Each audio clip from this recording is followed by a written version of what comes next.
Hot Boys was you, Dooney, Sterling, and Mosquito.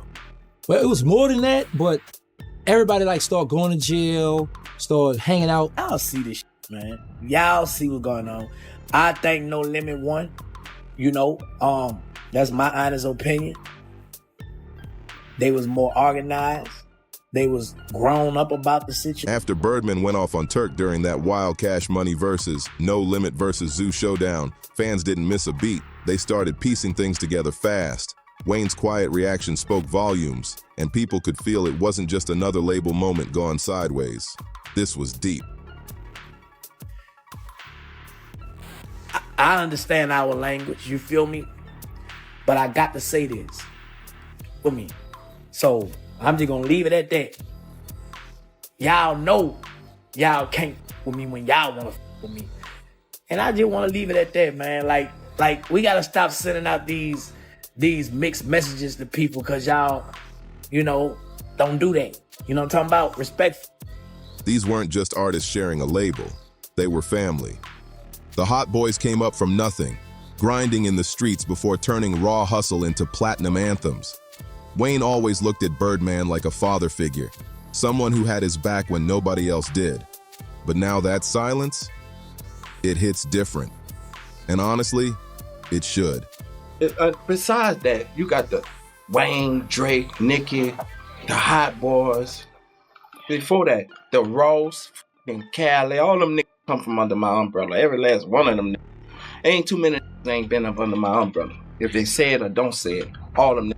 After all the money issues, shady lawsuits, and those little sneak disses through the years, it's hard not to see the truth staring everyone in the face. Birdman didn't just play with paperwork. He played with the heart of Cash Money itself. The empire that once ruled the game now looks like it's tearing apart right in front of the fans. Everything exploded at Complex Con on October 25th, 2025, where fans pulled up expecting throwback energy, brotherly hugs, maybe even a surprise reunion. But instead, Birdman grabbed the mic out of nowhere and flipped the whole vibe. It was impossible to have any type of genuine or real feelings. I was on stage. I was in performance mode. I was trying to think about the words for the next song. Honestly, so I was just trying to make sure he didn't say it at a time where it was my verse and I messed up a line. He shouted, "Shout out to Turk, you a little. You ain't here. We gonna mess with you when we wanna mess with you." The crowd froze, like time just stopped. Phones shot up instantly, and within seconds, social media went nuclear. As Birdman's outburst hit the internet, fans started tagging Turk non-stop. It's a lot of moving parts with me and Wayne, and it's important to me that I fix that. I met Turk, shout out to Turk, you little you ain't here, but you. We gon' you when we won't you. You heard me? Don't we gon' with that. Old interviews resurfaced, viral clips popped up everywhere, and everybody had the same question. What went down this time? That night, Turk finally went live, calm, but clearly tired of the disrespect. He didn't yell, didn't rant, just made it known he'd had enough of the drama once and for all. Then Turk dropped the line that shook the whole scene. "Gimme my percentage." That wasn't just a comeback. That was a truth bomb that cracked everything wide open. How you, man? What's up? I'm bullying. How you, good? You already know, bro. Yeah, man. How Lil B? How Bria? Man, fine, good, man. Graduating from college, man. I know, man. Got his own little spot, you heard me? Man, what, man? Real graduate next year, bro. You hear me? You know they all. This wasn't about bruised pride or old tension. It was about money, loyalty, and promises that never got kept. Fans instantly turned into detectives, connecting dots and pulling up receipts like crazy. If Turk's still fighting for his cut after all these years, then maybe Birdman's been running the same slick playbook since day one.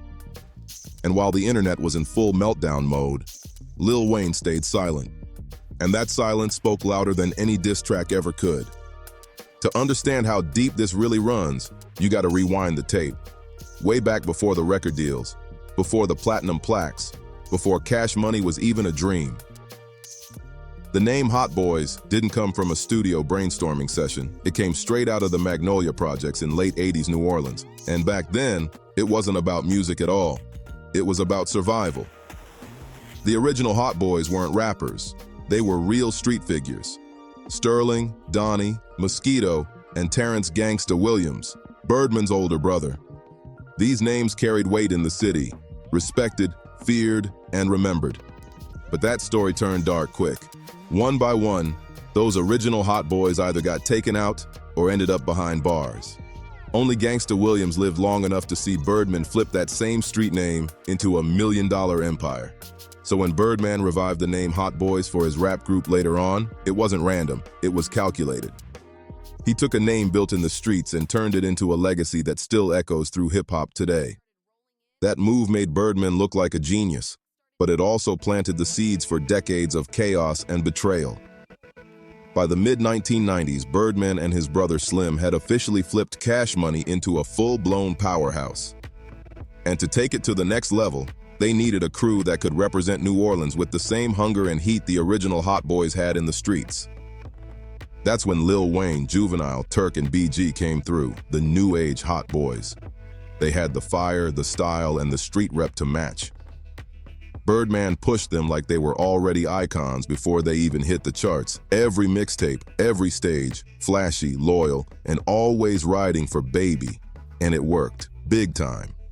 Albums like Get It How You Live and Guerrilla Warfare blew up the scene, turning them into certified stars. But that loyalty came with a heavy price. Birdman wasn't just the mentor. He was the man holding all the power. Contracts, royalties, publishing, everything ran through him. He owned the dream, while they were just living inside of it. At first, nobody dared to question him. Birdman was the boss, the father figure who made sure everyone ate. But when the big money started rolling in and those numbers didn't add up, things got real messy. Cracks started to show. Juvenile was the first to bounce, calling out those missing checks. Then BG followed, calling Birdman a crook and walking away too. Meanwhile, Turk ended up in prison, and when he got out, he found out the fortune he thought was waiting for him had completely vanished. Through it all, Wayne stayed loyal. He defended Birdman in interviews, called him Pops, and refused to say a bad word. But deep down, he started seeing what everyone else saw. Something wasn't right. Birdman wasn't just the CEO, he was the gatekeeper. If you questioned him or tried to fight for what was yours, your career froze right there. And Wayne, though he was the youngest, wasn't blind. He saw how his brothers fell one by one. So quietly, he started planning his own escape. The move that would flip the whole rap game upside down. By 2015, Wayne had finally hit his breaking point, and there was no turning back. Wayne finally snapped and took Birdman's Cash Money record straight to court for $51 million. Yeah, you heard that right. $51 million. He claimed Birdman owed him an $8 million advance, plus another $2 million once Thaw Carter 5 was wrapped up. But that wasn't all.